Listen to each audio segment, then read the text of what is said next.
Assalamualaikum warahmatullahi wabarakatuh. Bismillahirrahmanirrahim. Alhamdulillah.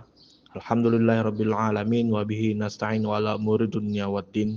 Assalatu wassalamu ala asrafil anbiya'i wal mursalin wa ala alihi wa sahbihi rasulillahi ajma'in. Rabbi israhli sadri wa yassirli amri wahlul 'uqdatam min lisani yafqahu qawli. Amma ba'du. Puji syukur kehadirat Allah Subhanahu wa taala, salawat berserta salam kepada para nabi, wabil khusus kepada sahabaginda Nabi besar Muhammad sallallahu alaihi wasallam. Allahumma sholli ala sayyidina Muhammad wa ala ali sayyidina Muhammad.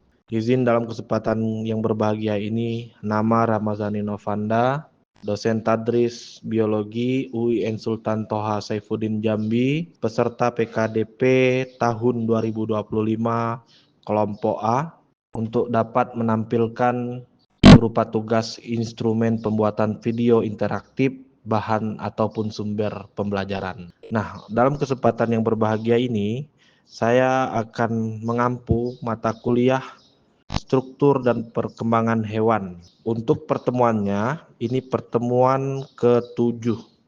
Jadi, pertemuan ke-7 dengan judul Sistem Pernapasan pada Hewan. Jadi, sistem pernapasan itu adalah fondasi kehidupan bagi setiap makhluk di bumi, memungkinkan pertukaran gas vital yang mendukung segala fungsi biologis. Oleh sebab itu, mari kita selami lebih dalam lagi keanekaragaman dan adaptasi sistem pernapasan di dunia hewan. Nah, fungsi saluran pernapasan pada hewan itu diantaranya ada pengaliran udara, menjamin aliran udara yang efisien dari lingkungan eksternal ke organ pernapasan internal. Kemudian penyaringan dan penyesuaian, menyaring partikel asing, melembabkan dan menghangatkan udara agar sesuai dengan kondisi tubuh. Kemudian yang terakhir pertukaran gas, sebagai lokasi utama di mana oksigen diserap dan karbon dioksida dilepaskan dari darah. Organ pernapasan diantaranya paru-paru. Paru-paru adalah organ pernapasan utama bagi sebagian besar vertebrata darat, termasuk mamalia, burung, reptil, dan amfibi dewasa. Struktur kompleksnya dirancang untuk memaksimalkan efisiensi pertukaran gas. Hidung, gerbang masuk udara, trakea, saluran utama udara, bronkus, cabang trakea menuju paru-paru, alveoli, kantung udara kecil tempat pertukaran gas, dengan luas permukaan sekitar 70 meter persegi pada manusia ya. Nah, ada lagi ini organ pernapasan insang ya. Insang adalah adaptasi luar biasa yang memungkinkan makhluk air seperti ikan untuk mengambil oksigen dari air. Struktur khusus insang sangat penting untuk kelangsungan hidup di lingkungan akuatik. Nah, lokasi dan perlindungan terletak di kedua sisi kepala ikan, dilindungi oleh operkulum penutup insang yang keras. Kemudian filamen insang terdiri dari filamen tipis dan berbulu yang sangat lembab dan kaya akan pembuluh darah kapiler. Pertukaran gas air mengalir di atas filamen memungkinkan oksigen berdifusi langsung ke dalam darah, sementara karbon dioksidanya dilepaskan. Nah, kemudian juga ada organ pernapasan trakea pada serangga ya. Serangga tidak memiliki paru-paru atau insang. Sebaliknya mereka bernapas melalui sistem trakea yang unik ya, memungkinkan pengiriman oksigen langsung ke sel-sel tubuh mereka.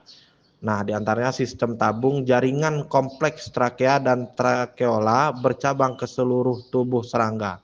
Spirakel, lubang kecil di segmen tubuh serangga, tempat udara masuk ke dalam sistem trakea. Dan pengiriman langsung, oksigen langsung mencapai sel tanpa bantuan. Sistem peredaran darah sangat efisien untuk hewan kecil.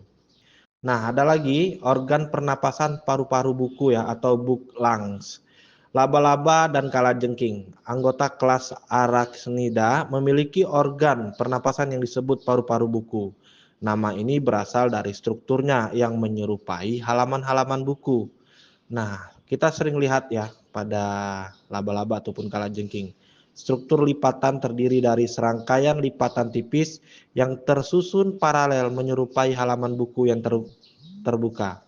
Peningkatan area lipatan ini secara signifikan meningkatkan luas permukaan untuk pertukaran gas yang efisien. Kemudian terhubung ke lingkungan paru-paru buku, terhubung ke lingkungan luar melalui lubang kecil di perut atau yang sering kita sebut dengan spirakel ya. Tempat udara masuk dan bertukaran gas dengan hemolimfe darah serangga. Nah, ada lagi nih organ pernapasan kulit ya. Beberapa hewan memiliki kemampuan luar biasa untuk bernapas melalui kulit mereka. Sebuah proses yang dikenal sebagai respirasi kulit. Adaptasi ini sangat umum pada hewan yang hidup di lingkungan lembab, yakni contoh seperti cacing tanah ya. Seluruh tubuh cacing tanah berfungsi sebagai permukaan pernapasan. Kemudian ada amfibi seperti katak ya. Kemudian karakteristik kulitnya itu kulit harus selalu basah dan sangat tipis dengan jaringan kapiler darah yang kaya di bawah permukaannya, memungkinkan difusi oksigen langsung ke dalam darah. Nah, lapisan penyusun saluran pernapasan paru-paru. Saluran pernapasan pada hewan berparu-paru tersusun dari beberapa lapisan yang bekerja sama untuk memastikan fungsi pernapasan yang optimal dan perlindungan terhadap lingkungan eksternal ya. Jadi ada beberapa ini yang harus kita ketahui. Epitel bersilia, lapisan sel yang dilengkapi silia atau rambut halus untuk menyaring partikel debu dan mikroorganisme mendorongnya keluar dari saluran. Lapisan mukosa atau menghasilkan lendir yang memerangkap partikel asing dan melembabkan udara yang masuk, mencegah kekeringan pada saluran pernapasan. Kemudian jaringan ikat memberikan dukungan struktural dan fleksibilitas pada saluran pernapasan.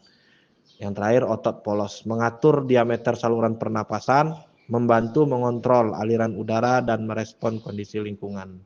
Nah, jadi contoh-contoh sistem pernapasan pada hewan itu berbeda-beda ya.